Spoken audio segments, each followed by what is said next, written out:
반갑습니다. 지한솔 회계사입니다. 좀 근본적인 얘기를 좀 드리고 싶은데 회계사 왜 공부하려고요? 응?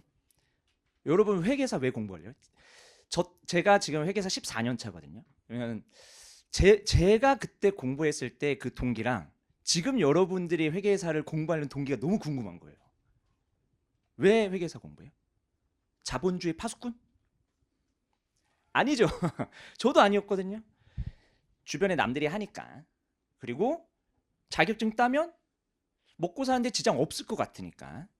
그래서 일단 시작을 하는 거거든요. 저도 별다른 이유 없이 그냥 시작해요. 요 자격증 있으면 굉장히 좋을 것 같아서. 그리고 왜 세무사 안 하고 회계사예요? 다 알죠, 우리는.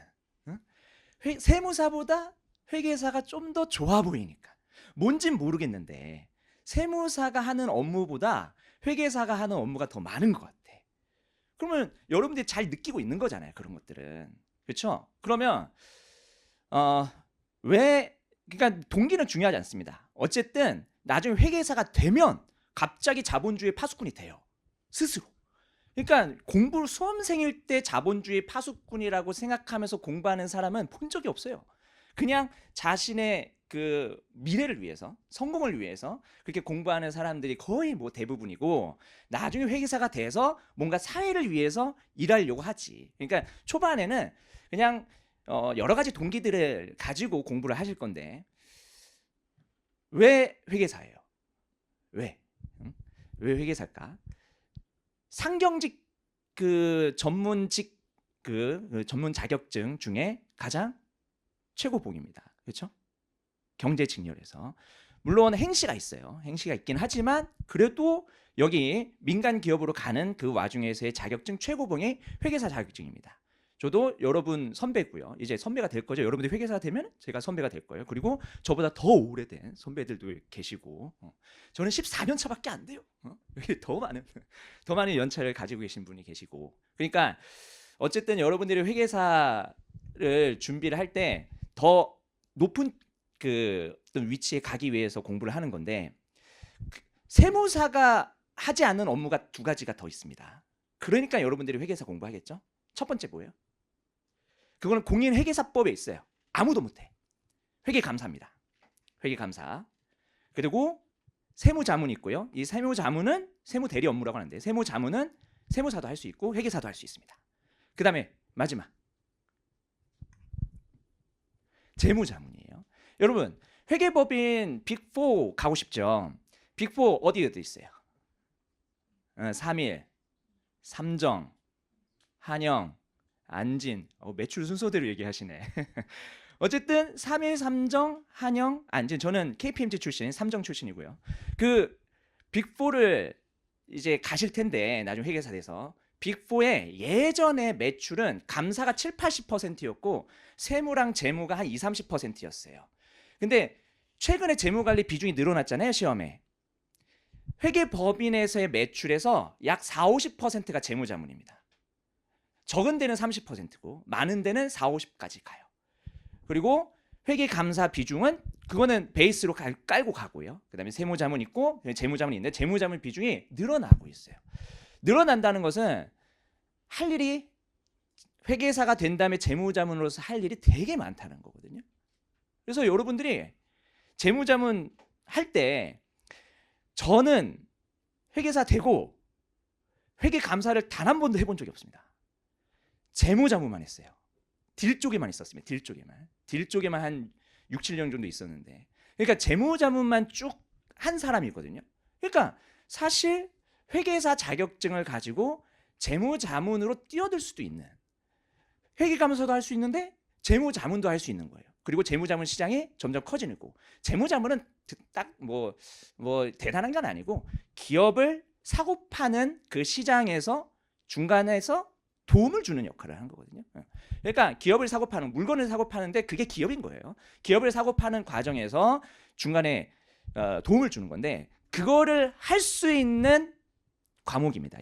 이게 엄청 장황하게 설명했죠. 그러니까 재무관리가 여러분들의 몸값을 높이기 위한 과목이라는 거예요.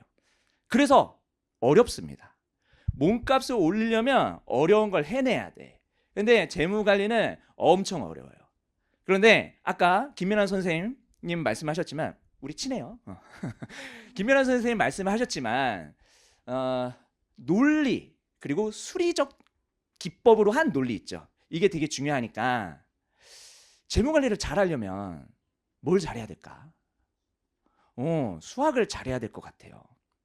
근데 수학적 논리라고 했잖아요. 그러니까 논리가 중요한 거고 그거를 수단으로서 수학을 삼는 거거든요.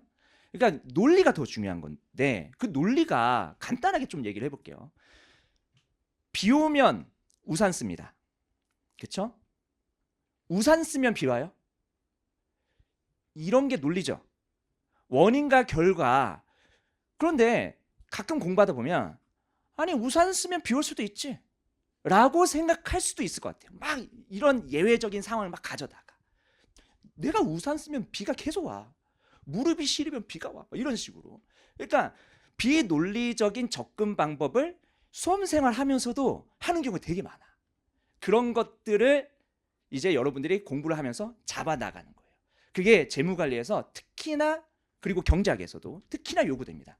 재무관리랑 경제학이 그런 논리 학문이다 보니까 굉장히 그런 것들이 좀 여러분들한테 좀 많이 요구가 될 거예요. 그래서 일단 논리가 되게 중요한데 그러기 위해서는 수리적, 수학적 기법이 되게 여러분들한테 좀 필요해서 수학을 좀 하시면 도움이 될 거예요. 근데 제가 강사를 처음 시작할 때 수학을 잘하면 회계사가 많이 됐거든요. 그러니까 회계세법은 당연히 수학 필요하지만 재무관리가 더 많이 필요하니까 그래서 수학을 잘하는 친구들이 회계사가 많이 되는 경우를 많이 경험을 했기 때문에 수학을 잘하면 회계사가 될 것 같다는 생각이 강의 초반에서도 많이 했는데 뭐 생각을 했는데 경험을 했는데 근데 최근에 제 합격생 중에 루트도 몰랐던 친구가 합격을 한 경우가 있어요. 그러니까 처음에 루트도 몰랐어. 연립방정식도 못 풀어. 그런데 회계사가 됐어. 그런 거 보면 제가 가지고 있는 기존 상식이 좀 깨지는 거야.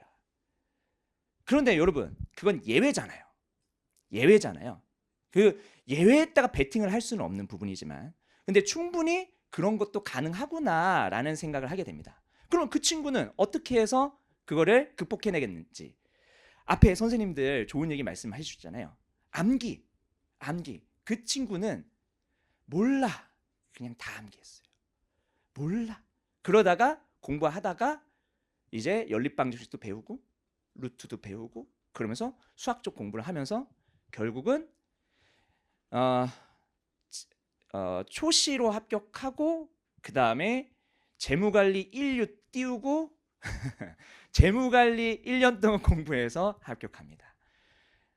그런 전략도 있을 수 있는데 너무 위험한 전략이긴 하죠. 그 친구 재무관리 예를 들어서 1류가 됐다. 그러면은 거의 합격생이거든요. 근데 그 친구 재무관리 1류는 새로 시작하는 인생입니다. 그 1년이 엄청 고통스럽대요. 그 1년이. 그러니까 어쨌든 재무관리의 과목 특징이 제가 방금 이렇게 한 몇 분간 얘기 드리는 그 와중에 어느 정도 느꼈을 거예요.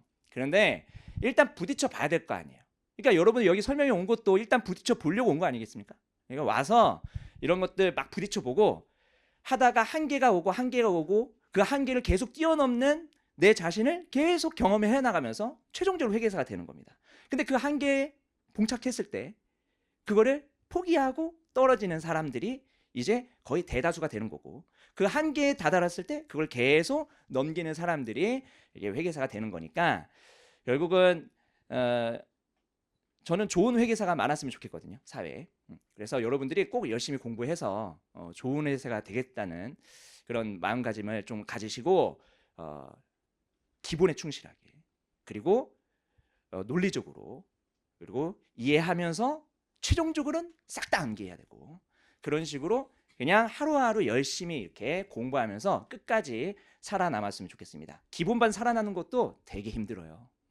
아시죠? 기본반 뭐 6개월, 7개월 과정 거치는데 그거 살아남는 것도 되게 대단한 겁니다. 어쨌든 그 살아남는 여정에 저랑 함께 하시길 바라겠고요. 저는 이만 설명 마치도록 하겠습니다. 감사합니다.